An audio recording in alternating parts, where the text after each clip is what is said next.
Hare Krishna.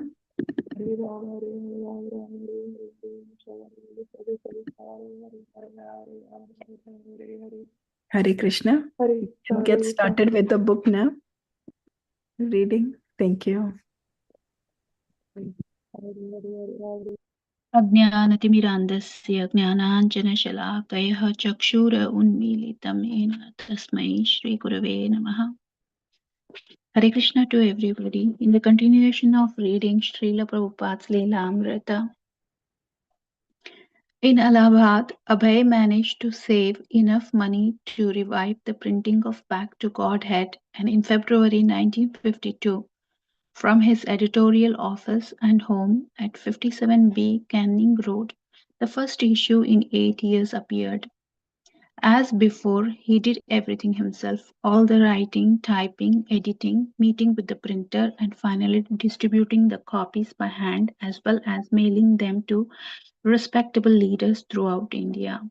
This, he felt, was the real purpose of living in Allahabad or anywhere. This was the best use of money, the purpose of human life, to engage fully in glorifying the Supreme Lord. Other things were temporary and would soon be lost. When he visited his family in Calcutta, old friends would gather in his room and he would preach and give classes on Bhagavad Gita. Abhay invited his wife and family to take part in these discussions, but they would resolutely sit in an upstairs room, often taking tea as if in defense of his preaching. Abhay was supporting them. He was still the family.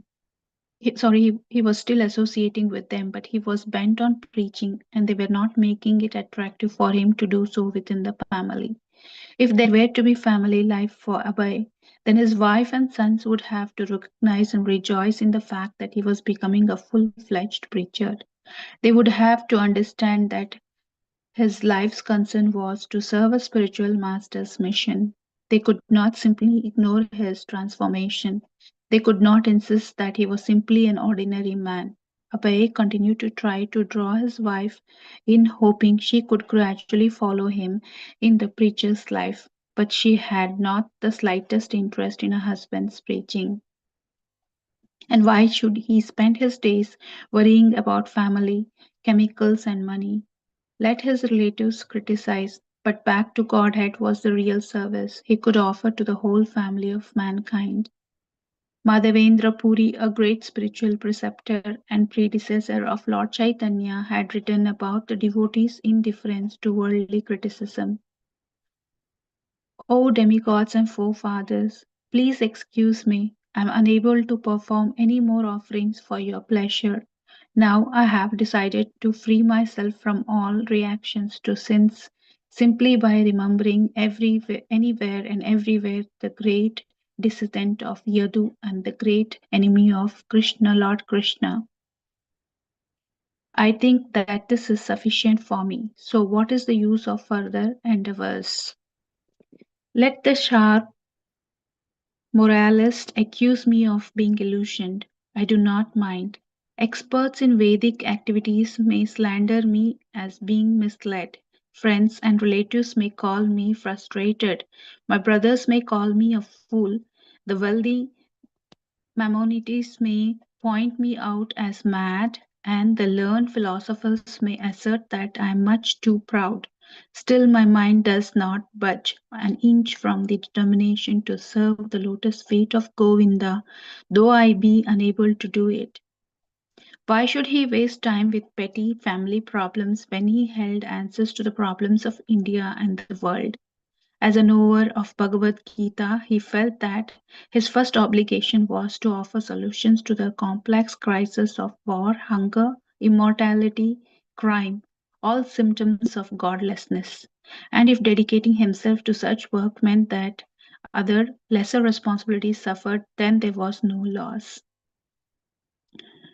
In March 1952, Abhay published another issue of Back to Godhead. It was dedicated mostly to a biographical article Abhay had written about Srila Bhakti Siddhanta Saraswati and his father Srila Bhakti Vinod Thakur. He Bhakti Vinod Thakur vehemently protested against the principles of those pseudo-transcendentalists now passed in the name of Lord Chaitanya. He initiated the reformatory movement by literary contributions while he still engaged as a high government officer.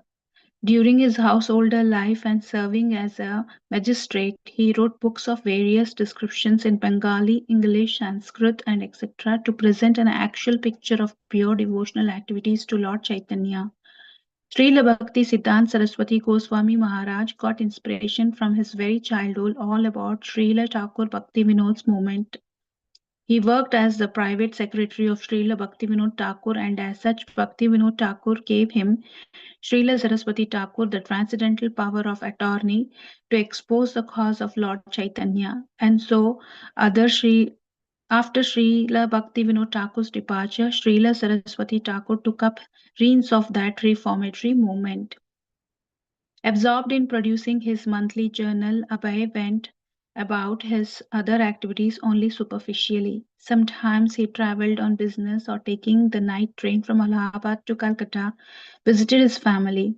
When his compartment was not crowded, he would turn on a light while others slept.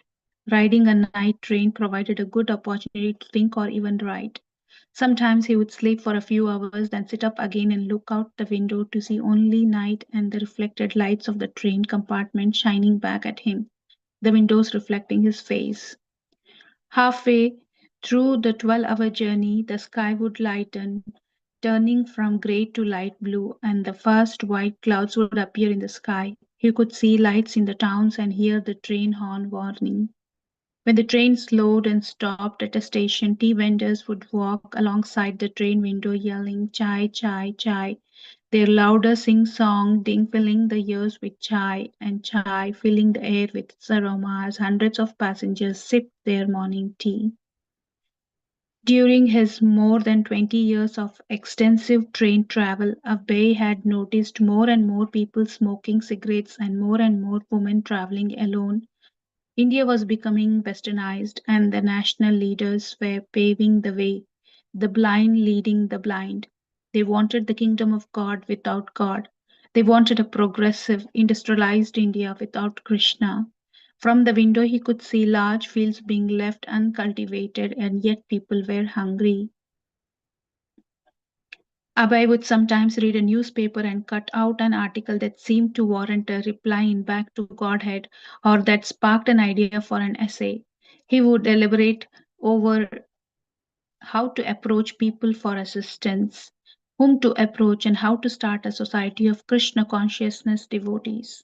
People not only in India but all over the world would take to Krishna consciousness. The Chaitanya Bhagavata had predicted that the name of Lord Chaitanya would one day be known in every town and village.